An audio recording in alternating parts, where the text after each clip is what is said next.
Hello everyone, this is Ratika Roy Bhattacharya. I welcome you all on my YouTube channel Study Together with Ratika. We were discussing tissues chapter of 9th standard. In the last video, we discussed meristematic tissue, which is the tissue which keeps on growing continuously. Today we are going to discuss permanent tissue. The meristematic tissue, after it attains maturity, they turn to the type of tissue which lose their ability to divide, and that is why they are known as permanent tissue. Meristematic tissues, on attaining maturity, they undergo a process that is known as differentiation. After this process, they attain a permanent shape, structure and function. That is why they get permanent, and that type of tissue is known as permanent tissue. Now, permanent tissues are of two types: simple permanent and complex permanent. So in this video we will discuss simple permanent tissue, which is again divided into four major categories: parenchyma, collenchyma, sclerenchyma and protective tissue. So first of all we will start with parenchyma. So this is the basic tissue. Most probably you will see this parenchyma type of tissue in the plants. In root, stem, leaves, everywhere you will find parenchyma tissue. They have very thin cell wall and lots of intercellular spaces are present. Intercellular space means the distance between two cells. You see in this diagram, this white part as I have marked here, this space is known as intercellular space, right? Now you see nucleus is present, this white one, this is nucleus. Then vacuole is present. In the meristematic tissue we have discussed that there is no vacuole because they have nothing to do with the storage of food. But in parenchyma or in permanent tissues you will find large size of vacuole because they have the function of storing the food. So cytoplasm is present, and this is about the parenchyma, which have vacuole. They store food and they help in giving strength to the plant. Now this parenchyma is of two types: chlorenchyma and arenchyma. Chlorenchyma is that type of parenchyma in which chloroplasts are present. You know, the chloroplasts contain a pigment that is chlorophyll, which helps in photosynthesis. So wherever in the leaves where the photosynthesis process takes place, there parenchyma cells are present which are of chlorenchyma type. Okay. Then the next one is arenchyma. Arenchyma are those cells which have large air spaces, and these air spaces provide buoyancy to the plants so that it is easy for them to float in the water. Okay. The next one is collenchyma. This collenchyma, these are the living cells, and parenchyma was also the living only. This collenchyma is elongated in shape, means if you see the surface view, you will find the cells of this type, and the structure that I have already shown here is the longitudinal section.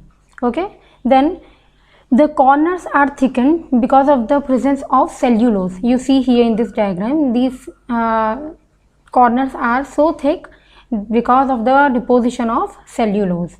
Okay. Then nucleus is present, vacuole again is present. It means the vacuole will help in storing the food. The cytoplasm is present. Now the main function of collenchyma is to provide flexibility to the plants. You see, if you take an example of plucking a flower, if you pluck a flower, the stem will keep on swinging for some time without breaking, right? This softness to the plants is provided by the collenchyma, because of which they are bending, they are flexible, but they do not break. Okay. Then this collenchyma provides mechanical support to the plants.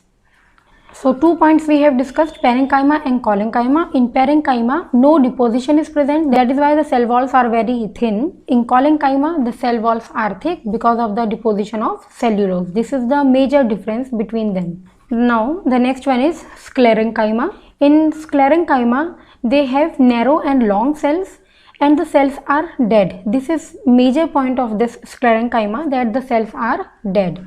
Okay. So you see the cell walls are so thick because of lignin deposition that the lumen is very narrow, or you can say there is very less space present inside the cell. Okay. Again, this provides hardness and stiffness to the plants. Then it is of two types: fibers and sclerids.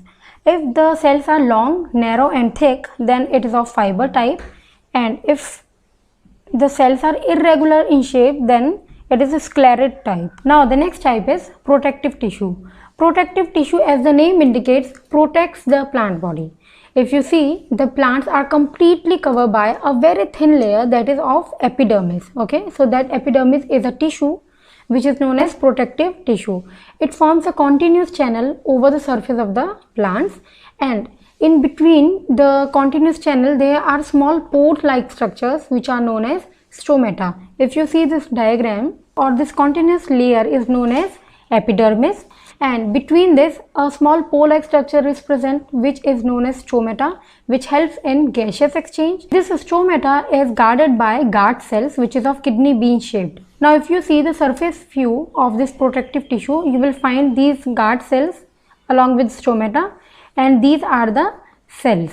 Okay, the epidermal cells are basically flat and there is no intercellular space between them, just only pores are there which are known as stomata. The epidermal cells produce waxy substance which is water resistant, and these substances protect the plant from infection, from fungal infection or from mechanical injury. In roots also the epidermis is present, where it produces hair-like structures which are helpful in absorbing water and mineral from the soil. Then the last point, on maturity the epidermal cells get replaced by secondary meristem which have dead cells and no intercellular space, and they help in providing protection to the plant, and those layers are known as cork or bark of the plant. So students, this was all about 4 types of tissues, that is parenchyma, collenchyma, sclerenchyma and protective tissue. In our next video, we will discuss about complex permanent tissue, which is xylem and phloem. So we will discuss in the next part that how the water and food is conducted in the plant body. Till then, bye bye, take care and thanks for watching.